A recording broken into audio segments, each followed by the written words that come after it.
Hey guys, this is Caralenah. And McKenna. And this is our documentary on the Silk Road. Trading cities. Two of the biggest trading cities was Kashgar and Samarkand. First, Kashgar. It was heavily relied on by travelers and merchants for its abundance of food and water. The city was a crucial spot for merchants trading goods such as silk, spices, not that kind of spice. There we go, now let's move on. Continuing with tea, jade, and precious metals. A key feature would be that Kashgar sat at the intersection where the northern and southern branches of the Silk Road met, causing a mixing bowl of cultures such as Uyghur, Chinese, Central Asian, Indian, and Persian. Kashgar artisans were known for producing textiles, leather goods, and pottery.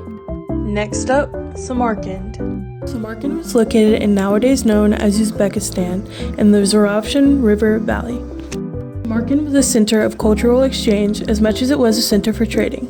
It was known for its centers of Islamic learning and decorated mosques as well as its artisans.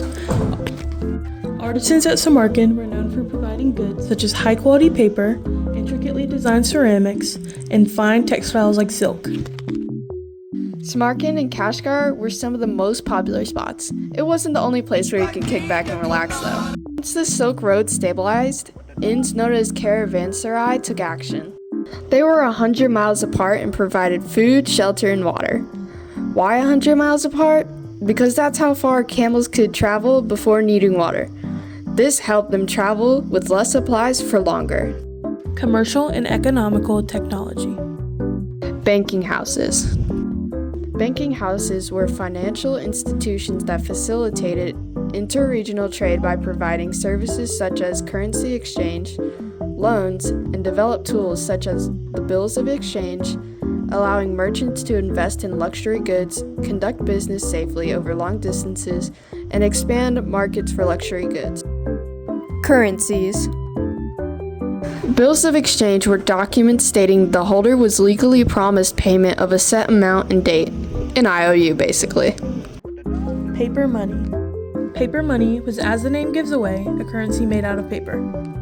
It reduced the risks and inefficiencies of carrying large amounts of coinage, which in return allowed more frequent and longer distance transactions. This stimulated the emergence of powerful new trading cities as commercial hubs, such as Samarkand and Kashgar. Credit. The use of paper money that was under their name in one location is withdrawn the same amount in a different location. This helped them to not carry as much as valuable items so they wouldn't get robbed by bandits. Swiper, no swiping! Of course we need something to spend these currencies on. One of the main goods was of course silk, plus gunpowder and iron and steel.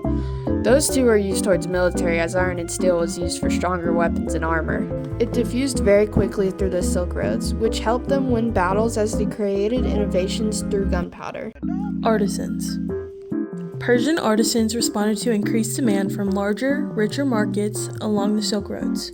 They brought sought-after goods like textiles, carpets, glass, and ceramics, adopting techniques and developing new styles inspired by indigenous traditions and foreign traditions. Chinese artisans had to deal with high demand on silk and porcelain, fueling more luxurious trading and increased demand of the iron and steel that came alongside it.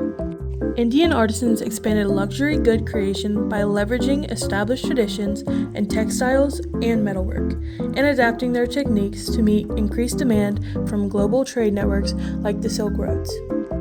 Important travelers. Marco Polo. Those detailed accounts of the travels stimulated trade, providing Europeans with new knowledge about Asia, and inspired new explorers to find trade routes in the Ibn Battuta's writings documented the vast and interconnected trade networks and diverse cultures he encountered.